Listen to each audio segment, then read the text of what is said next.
Je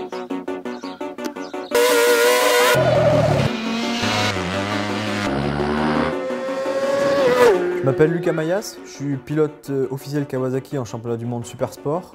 J'ai été double champion du monde d'endurance en 2016, champion du monde Super Sport en 2017 et je vais vous expliquer ma façon atypique de m'entraîner.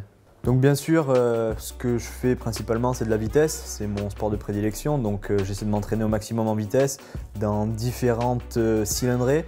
La vitesse c'est compliqué de pouvoir rouler tous les jours avec la vraie moto de course, ça coûte beaucoup trop d'argent.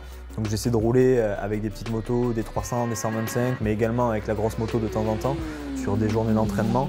Et je pense que c'est ce qui me permet de garder au moins la vision et l'habitude de la vitesse et de garder mon cerveau prêt à analyser et à être capable de prendre des décisions à plus de 200 km/h. Le super motard aussi, ça me permet de trouver quand même pas mal de choses par rapport à la vitesse. C'est un mix entre le motocross et la moto de vitesse, on roule quand même avec des slicks. Ça permet de jouer avec la glisse de la moto, autant en entrée de virage qu'en sortie de virage. Ça permet je trouve, de contrôler la moto, de la mettre un peu dans des situations compliquées, de la perdre un petit peu et de toujours essayer de la rattraper à des vitesses un peu inférieures à ce qu'on peut faire en vitesse. Et je trouve que c'est assez complémentaire et puis c'est aussi un jeu, la moto de super motard.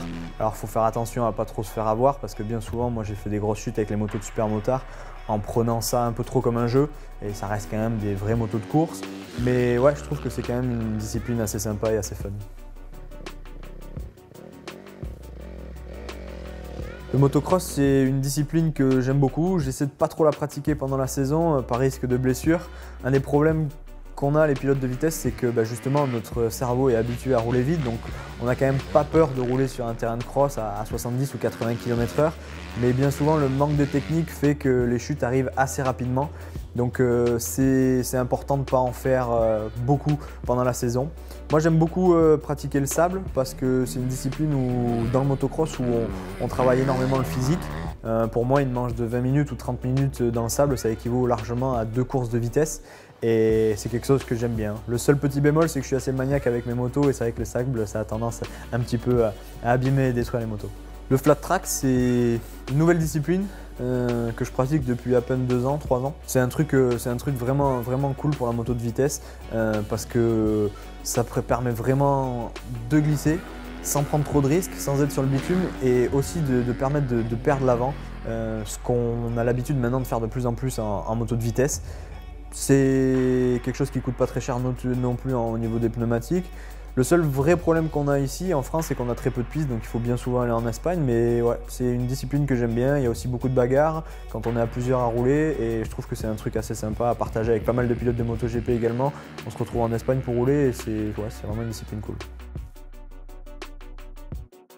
Le karting, c'est quelque chose que je fais rarement. Je fais de temps en temps avant certaines courses, principalement quand il fait beau, mais c'est vraiment quelque chose qui, on a l'impression qu'est à l'opposé de la moto, mais pourtant ça aide dans pas mal de points, notamment pour la précision. Pour rouler vite en karting, il faut être extrêmement fin et c'est un peu ce qu'on fait au bout d'un moment avec la moto. Il y a aussi beaucoup de gestes à coordonner, les vitesses, les freins, le grip et les trajectoires et c'est vraiment une discipline assez complémentaire pour la moto, vraiment pour la moto de vitesse je pense, et ouais, c'est quand même quelque chose que j'aime bien, c'est joli, c'est propre, ça sent bon et le seul problème c'est que ça détruit un petit peu le corps, ça fait mal un petit peu aux côtes et aux vertèbres, mais ouais, c'est quelque chose que j'aime bien. Je fais aussi pas mal de motos sur la route, c'est un moyen un peu de se libérer et d'avoir vraiment la liberté. Après un week-end de course assez stressant, se retrouver seul dans son casque avec juste les bruits, les odeurs de la route, je trouve que c'est quand même quelque chose d'assez sympa. Je suis assez maniaque dans la préparation de mes motos mais également dans le choix de mes équipements, notamment au niveau des casques qui pour moi sont l'une des pièces maîtresses dans l'équipement du pilote, autant pour la sécurité que pour le confort, la vision et pour toutes les disciplines. Que ce soit sur la route, sur le circuit, en motocross, c'est vraiment quelque chose de primordial et on peut facilement perdre une course, perdre un championnat pour un casque qui ne fonctionne pas correctement. J'ai encore fait il n'y a pas longtemps une course où on a eu vraiment un week-end complètement sous la pluie et pour moi, Arai c'est vraiment le casque où tout fonctionne. Jamais de buée, jamais de condensation dedans et j'ai vraiment aucun souci avec Arai. C'était une marque qui me faisait rêver quand j'étais gamin. Beaucoup de pilotes roulaient avec, beaucoup de pilotes de légende roulaient avec cette marque-là et pour moi c'était quelque chose d'inatteignable. Et le jour où j'ai pu enfin avoir un contrat avec Arai, ça a été quand même une grande fierté pour moi. J'espère pouvoir continuer encore de nombreuses années avec eux. Et avec Arai, on est sûr à chaque départ d'avoir aucun souci.